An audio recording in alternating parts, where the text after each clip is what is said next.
Hello दोस्तों, कैसे हो आप सब लोग। आई होप आप सब लोग अच्छे होंगे, अच्छे से अपनी तैयारी कर रहे होंगे। यूपी पीजीटी की या जो सीयूटी की तैयारी कर रहा है वो सीयूटी की तैयारी कर रहा होगा, क्योंकि मैथ्स तो मैथ्स है।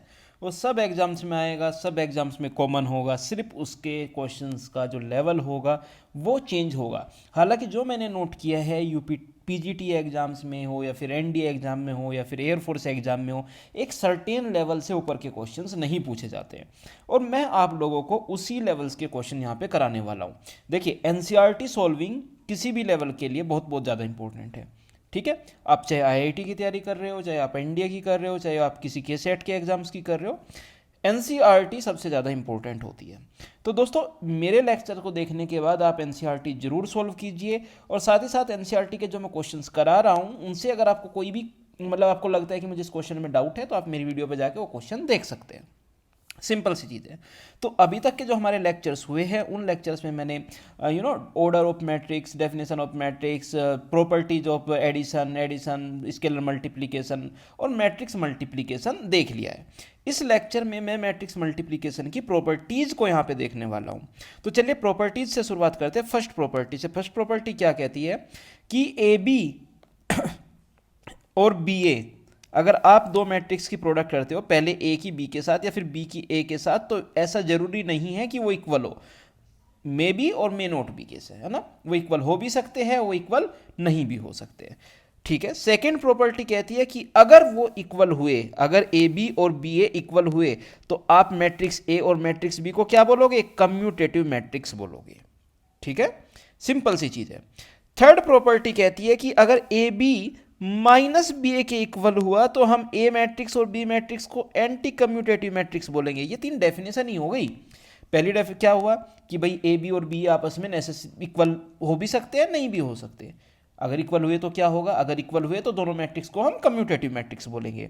अगर वो इक्वल इस तरीके से हुए कि A B is equal to minus B A हो गया, तो हम क्या बोलेंगे? तब हम एंटी कम्यूटेटिव मैट्रिक्स बोलेंगे। और अगर इक्वल नहीं हुए तो साहब, वो तो मैं कह ही रहा हूँ कि जरूरी नहीं है इक्वल हो, इक्वल नहीं भी हो सकते हैं, है ना। अब फोर्थ प्रॉपर्टी आती है एसोसिएटिव वाली, कि अगर मैं पहले बी और सी मैट्रिक्स की प्रोडक्ट फाइंड आउट करूँ और उसमें मैट्रिक्स ए से मल्टीप्लाई करूँ, ठीक है, तो एक आपको रिजल्टेंट मैट्रिक्स मिलेगा। और पहले मैंने ए और बी मैट्रिक्स की प्रोडक्ट फाइंड आउट करी और उसमें सी मैट्रिक्स से मल्टीप्लाई करी, ठीक है, तो भी आपको एक रिजल्टेंट मैट्रिक्स मिलेगा। और जो दोनों रिजल्टेंट मैट्रिक्स मिलेंगे वो दोनों इक्वल होंगे। इसका मतलब मैट्रिक्स जो मल्टीप्लिकेशन है वो एसोसिएटिव होती है। वो आप तीन मैट्रिक्स को, आप चाहे बी सी की पहले प्रोडक्ट करके ए से मल्टीप्लाई करें या फिर ए बी की प्रोडक्ट करके फिर सी से मल्टीप्लाई करें, रिजल्टेंट आपको सेम ही मिलेगा। फिफ्थ प्रॉपर्टी है जी आपकी distributive property. B plus minus C दिया हुआ था और आपने उसमें ए से मल्टीप्लाई करी, तो या तो फिर इस तरीके से आप क्वेश्चन को कर ले कि आपने बी में पहले सी ऐड कर लिया, सी ऐड करने के बाद जो आपको एक रिजल्टेंट मैट्रिक्स मिला उसमें आपने ए से मल्टीप्लाई कर ली। या फिर आप क्या कर सकते हैं कि पहले मैं ए की बी के साथ मल्टीप्लाई करूंगा, फिर मैं ए की सी के साथ मल्टीप्लाई करूंगा और फिर मैं दोनों मैट्रिक्स को ऐड करूंगा, तो भी आपको रिजल्टेंट मैट्रिक्स सेम ही मिलेगा। सिक्स्थ प्रॉपर्टी क्या कह रही है, जो कि बहुत ज़्यादा इंपॉर्टेंट है, कि अगर ए और बी किन्हीं दो मैट्रिक्स की जो प्रोडक्ट है वो जीरो मैट्रिक्स के इक्वल है, तो उसका मतलब ये बिल्कुल भी नहीं है कि उनमें से कोई सा भी एक मैट्रिक्स या दोनों मैट्रिक्स जीरो मैट्रिक्स के इक्वल हो। चलिए एक एग्जांपल ले लेता हूँ। मेरे पास एक मैट्रिक्स मैंने ए लिया 0 2 0 0, इसमें एक एलिमेंट ऐसा है जो नॉन जीरो नहीं है, इसका मतलब ये नॉन जीरो मैट्रिक्स है। मैंने एक मैट्रिक्स भी लिया 1 0 0 0, ये बी मैट्रिक्स भी हमारा नॉन जीरो मैट्रिक्स है। अब अगर मैं ए और बी फाइंड आउट करता हूँ तो क्या मिलेगा?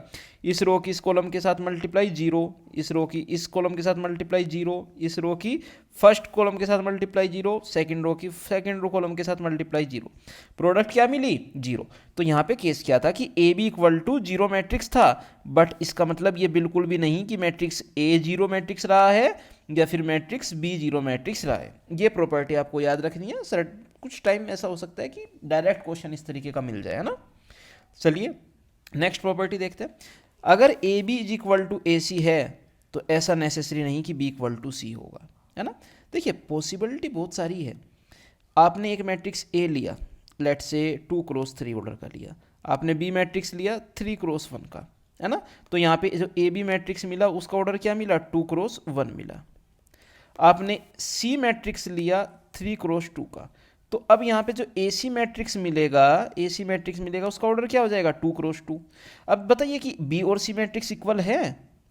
भाई मैं A मैट्रिक्स को दोनों तरफ से अगर सब हटा दूं तो क्या B और C मैट्रिक्स इक्वल आएंगे? नहीं, वो दोनों इक्वल नहीं है। प्रोडक्ट इक्वल थी, जरूरी नहीं है ना। कंडीशन क्या है कि नेसेसरी नहीं है। अगर आप इस तरीके से करते हो सकता है उन दोनों का ऑर्डर डिफरेंट आए।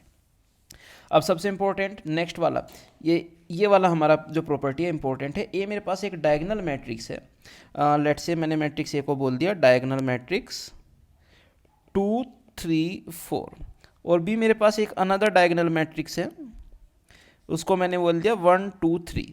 तो अगर मैं ए और बी की प्रोडक्ट फाइंड आउट करूं तो मेरा डायगोनल मैट्रिक्स आएगा 2 की मल के साथ मल्टीप्लाई, 3 की 2 के साथ मल्टीप्लाई, 4 की 3 के साथ मल्टीप्लाई।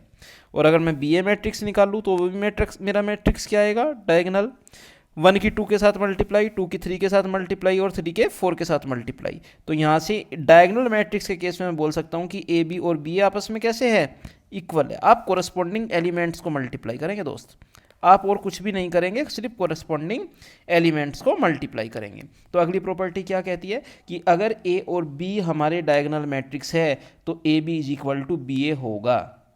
कम्यूटेटिव प्रॉपर्टी होल्ड होगी यहाँ पे, ये गारंटीड है, ये डेफिनेट बात है, ठीक है। अब इसके बाद हम बात करते हैं पॉजिटिव इंटीग्रल्स पावर्स पे। इसका क्या मतलब है, देखो कि ए टू द पावर 1 की मैं बात करूँ तो वो मेरी ए है ना, और ए स्क्वायर की मैं बात करूँ तो वो ए इंटू ए हो जाएगा, ए क्यूब की मैं बात करूँगा तो ए की 3 बार मल्टीप्लाई हो गई, ठीक है। तो similarly A to the power n plus 1 को मैं क्या बोल सकता हूँ कि A to the power n into A बोला जा सकता है ना, सिंपल सी चीज़ है। अब जो हमारी इंडेक्स की प्रॉपर्टी ऑफ इंडाइसिस होती है वो सेम यहाँ पे भी होल्ड होगी। इसका मतलब A to the power m multiply by A to the power n is equal to हो जाएगा A to the power m plus 1। यानी कि आपने n टाइम्स ए को मल्टीप्लाई किया, m टाइम्स ए को मल्टीप्लाई किया, तो ऑब्वियस सी बात है यार m प्लस n टाइम्स आप ए को मल्टीप्लाई कर लो। सेकेंड प्रॉपर्टी क्या कहती है कि A to the power m to the whole power n is equal to होता है A to the power mn, जहाँ पे m कोमा n जो है हमारे वो नेचुरल नंबर है मेरे भाई। यहाँ पे मैट्रिक्स का ना 1.5 पावर नहीं हो सकती, वो सब क्या हो गए, वो नेचुरल नंबर्स होंगे, है ना, याद रखना इस चीज़ को। चलिए अब बात करते हैं मैट्रिक्स पोलिनोमियल की। जनरल जो पोलिनोमियल होता है उसकी इक्वेशन होती है हमारी A N X to the power N plus A N minus 1 X to the power N minus 1 plus up to A one X plus A naught, ठीक है। तो एक पोलिनोमियल मैट्रिक्स पोलिनोमियल होगा। अब इसमें भी कंडीशन लिख देता हूँ मैं, A N is not equal to 0, है ना। और जो a1 a2 a3 up to an है ये सारे के सारे क्या है, मेरे रियल नंबर्स हैं। मैं क्या कह रहा हूँ, एक मैट्रिक्स पोलिनोमियल मैट्रिक्स कहलाता है, मैट्रिक्स पोलिनोमियल कहलाता है अगर उसमें आप x को a से रिप्लेस कर दो। तो ये क्या बन जाएगा, A N A to the power n plus A N minus 1 A to the power n minus 1 plus up to A one A plus A naught. मैंने यहाँ पे कुछ भी नहीं किया भाई दोस्तों, मैंने क्या किया, मैंने x को a से रिप्लेस कर दिया। एक एग्जांपल देख लेते हैं। मैं कह रहा हूँ कि f x is equal to x square minus 5x plus 3 है, एक पोलिनोमियल है, ठीक है। तो और a मेरा एक कोई स्क्वायर मैट्रिक्स है, ठीक है। तो f ऑफ a किसके इक्वल हो जाएगा, ये हो जाएगा भाई a square minus 5a plus 3। Identity matrix यहाँ पे मैं 3 के साथ लिखूंगा, और वो भी सेम ऑर्डर का, जो भी ऑर्डर मैट्रिक्स ए का है उसी सेम ऑर्डर का मैं यहाँ पे लिखूंगा, क्योंकि अदरवाइज एडिशन नहीं हो पाएगा। पॉसिबल होना चाहिए ना, आप इन दोनों को तो ऐड कर सकते हो और उसके साथ 3 कैसे ऐड करोगे, वो पॉसिबल नहीं है। तो यहाँ पे 3 के साथ मल्टीप्लाई में आपको आइडेंटिटी मैट्रिक्स लिखना पड़ेगा, आप सिंपल स्केलर यहाँ पे नहीं छोड़ सकते। तो ये मैट्रिक्स पोलिनोमियल बन गया हमारा, ठीक है। चलिए आगे बढ़ते हैं इसी के साथ। अब बात करते हैं ए प्लस बी होल स्क्वायर की। ए प्लस बी होल स्क्वायर क्या होता है, नॉर्मल जैसे हम एक्सपेंड करते हैं वैसे ही करेंगे, बस इस टाइम पे A square plus B square plus A B plus B A लिखेंगे। देखिए वहाँ पे जो हमारा 2ab होता था वो भी actually A B plus B A ही आता था। अब A B B A scalars के केस में तो सेम होता है, यहाँ पे वो सेम नहीं है। इसी की वजह से, यही एक रीज़न है जिसकी वजह से हमें यहाँ पे ए बी और बी ए को अलग अलग लिखना पड़ रहा है, क्योंकि ज़रूरी नहीं है कि वो इक्वल हो। ए बी प्रोडक्ट और बी ए प्रोडक्ट हमारी सेपरेट भी, अलग अलग भी, डिफरेंट भी हो सकती है, ठीक है। आई होप ये आपको क्लियर हो गया हो। सिमिलरली अगर मैं कहूँ कि A B equal to B A हो तब क्या होगा, तब ये दोनों यहाँ पे आपस में ऐड हो जाएगी। तो ये बन जाएगा हमारा A square plus B square plus 2 times A B, है ना, तब हमारा ये चीज़ बन जाएगी। सेकंड, ए प्लस बी अगर होल क्यूब में यहाँ पे देखूँ बेटा, तो A plus B whole cube किसके इक्वल हो जाएगी, A cube plus B cube plus 3a² भी प्लस 3ab²। जैसे हम एक एलजेब्रा में A plus B whole cube को एक्सपेंड करते थे वैसे ही। और आपको आई होप बाइनोमियल थ्योरम याद होगी, यहाँ पे बाइनोमियल थ्योरम का भी एक्सपेंशन मैंने मैट्रिक्स की फॉर्म में लिख दिया है।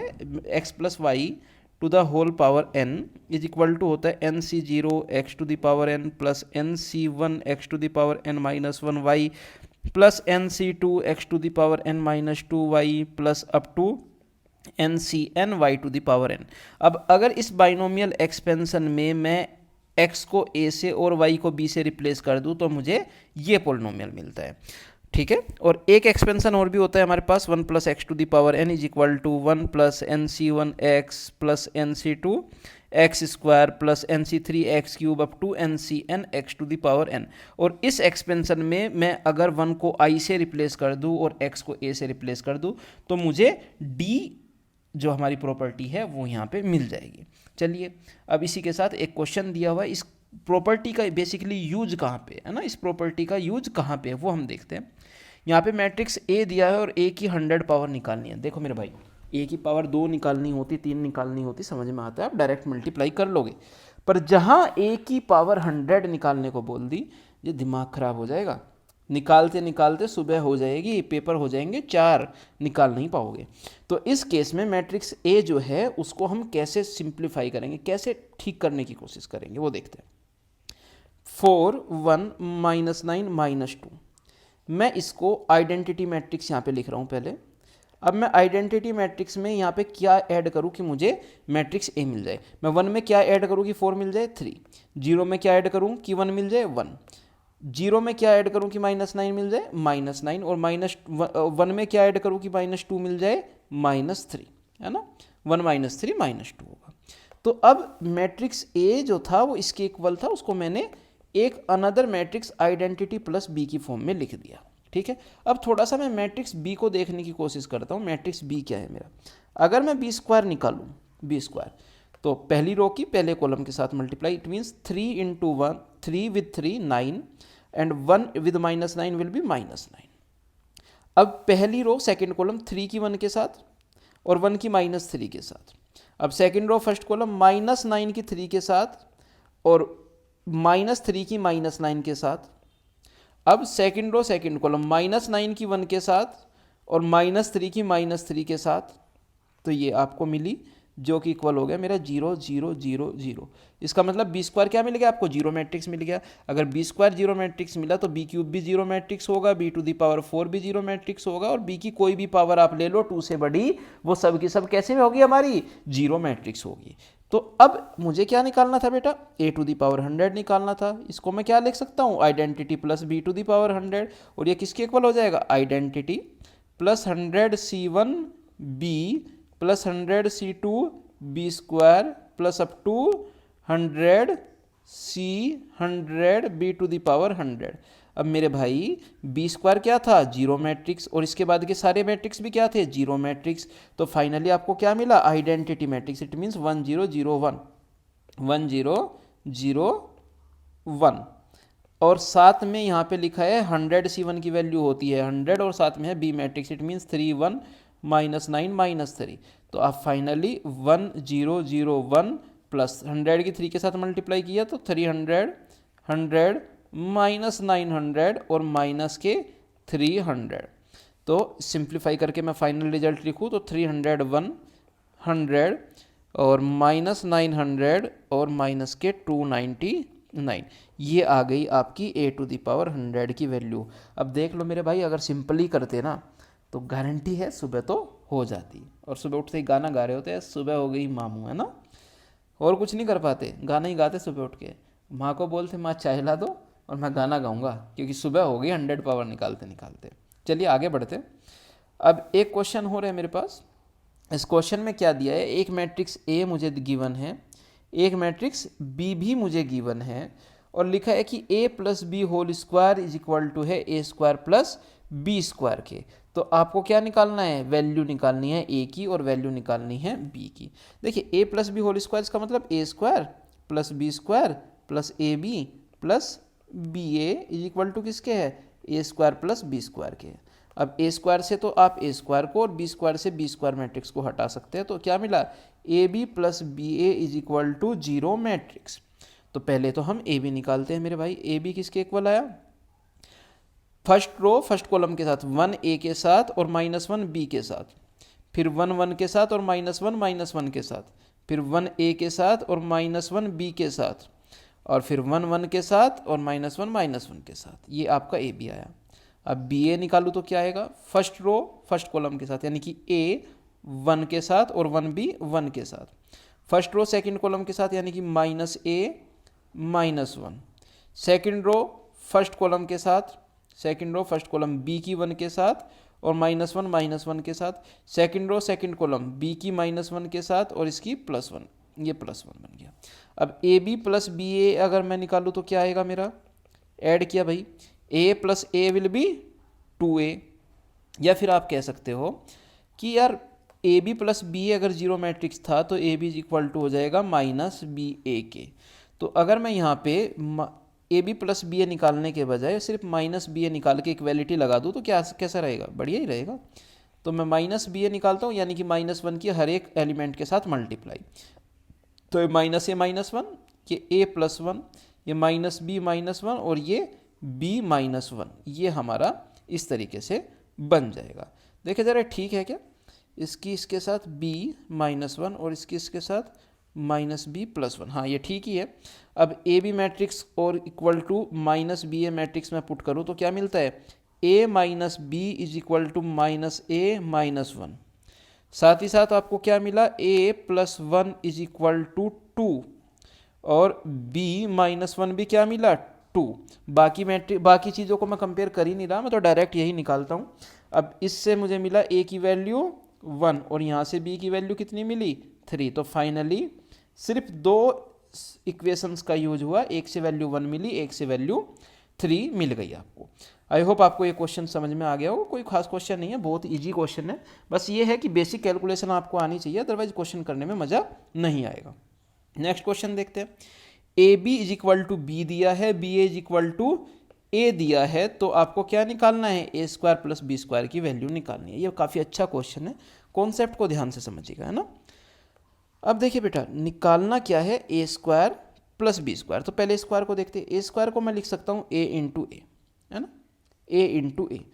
अब सेकंड इक्वेशन से जो ए है वो बी ए के इक्वल दिया है, और अब इसको आप लिख सकते हो ए बी ए, और जो ए बी है इसको ए बी ए को ए बी ए लिख लिया, और ए बी जो है वो हमारी किसके इक्वल है, बी के, और ए सेम एज, और वापस क्या आ गया, ये बी ए मैट्रिक्स बना तो ए ही वापस बन गया, तो ए स्क्वायर ए के इक्वल आ गया। जादू हो गया, जादू, है ना, और कुछ नहीं हुआ, ये मैट्रिक्स के खेल करते करते हमसे जादू करा दिया गया। बी स्क्वायर निकालते हैं, बी स्क्वायर को आप बी इंटू बी लिख सकते हो। अब बी किसके इक्वल था, बी इक्वल दिया हुआ था ए बी के, और बी सेम एज, भाई बी जो है वो ए बी के इक्वल दिया था या नहीं दिया था, बी ऑब्वियस सी बात है ए बी के इक्वल दिया हुआ था। अब बी ए बी, अब क्या बन सकता है यहाँ पे, यार यहाँ पे तो इसके बाद तो मुझे कुछ दिख नहीं रहा बनता हुआ। भाई बी स्क्वायर था, बी स्क्वायर को मैंने क्या लिखा, बी इंटू बी लिखा, ठीक है। अब जो बी था, एक सेकंड वाले बी को मैं करता हूँ, फर्स्ट वाले को बी को करके कुछ मज़ा नहीं होगा, कुछ आएगा ही नहीं। सेकंड वाले बी को मैं ए बी से रिप्लेस करता हूँ। अब जो बी ए था, बी ए को वापस मैंने ए से रिप्लेस किया, बी सेम एज रहा, ठीक है। और ए बी किसके इक्वल दिया हुआ था, बी के, तो बी स्क्वायर भी बी के इक्वल, तो ए स्क्वायर प्लस बी स्क्वायर किसके इक्वल आ गया भाई, ये तो ए प्लस बी के इक्वल ही आ गया, है ना। कोई मतलब क्वेश्चन अच्छा है, इस कॉन्सेप्ट के ऊपर क्वेश्चन पूछे हुए हैं यूपी पीजीटी में भी, के सेट वगैरह में भी क्वेश्चंस पूछे हैं, तो इस कॉन्सेप्ट को थोड़ा सा आप ध्यान से रखना। आईआईटी में भी इस तरीके के क्वेश्चन पूछे जाते हैं। Next question, find the value of x and y that satisfies the equation. भाई प्रोडक्ट जो है वो दूसरे मैट्रिक्स के इक्वल है, तो इक्वलिटी ऑफ मैट्रिक्स तो यूज करना पड़ेगा, और उसके लिए पहले मल्टीप्लाई करनी पड़ेगी। तो सिंप्लीफाई करते हैं, सबसे पहले मल्टीप्लाई करके देखते हैं ना। मल्टीप्लाई करेंगे अगर तो 3y minus 2x, 3y minus 2x, 3y and again 3y, और ये इसका ऑर्डर देख लेते हैं, 3 रो थी 2 कॉलम थे, 2 कॉलम 2 कॉलम, सो 3/2 का एक मैट्रिक्स आएगा ना। और अगले वाला इस रो की फर्स्ट कॉलम के साथ की तो 2y plus 4x and 2y plus 4x, और ये किसके इक्वल हो गया हमारा 3y 3y और 10। तो यहाँ से अगर मैं कंपेयर करूँ तो मेरे भाई 3y minus 2x is equal to आया 3 के, और 2y plus 4x is equal to आया 10 के। अब क्या इसको मैं सिंप्लीफाई कर सकता हूँ भाई? देखो सिंप्लीफाई तो इसको आप लोग भी कर सकते हैं, पर मुझे पता है कि आप लोग मुझसे ही करवाएंगे, तो 2 से मल्टीप्लाई किया, 3 2 जा 6y minus 4x is equal to 3 2 जा 6, 2y plus 4x is equal to 10, add किया 6y प्लस 2y हो गया 8, और 10 प्लस 6 हो गया 16। y की वैल्यू कितनी आ गई? y की वैल्यू आ गई 2। y की वैल्यू 2 फर्स्ट इक्वेशन में पुट करी तो 3 2 जा 6 minus 2x is equal to 3, और यहाँ से 2 पुट किया ना तो 3 2 जा 6 minus 2x is equal to 3, 6 minus 3 कितना हो जाएगा 3 इज इक्वल टू 2x, और x इज इक्वल टू आ जाएगा 3/2 के। ये वैल्यू आ गई हमारी x की और ये वैल्यू आ गई y की। तो कुछ नहीं किया हमने, किया क्या है बेसिकली, पहले इन दोनों मैट्रिक्स की मल्टीप्लाई करी जो गिवन थे, इन दोनों मैट्रिक्स की मल्टीप्लाई करी, और मल्टीप्लाई करके हमने इक्वालिटी ऑफ मैट्रिक्स की कंडीशन यहाँ पे लगा ली। आई होप ये क्वेश्चन आपको क्लियर हो गया होगा।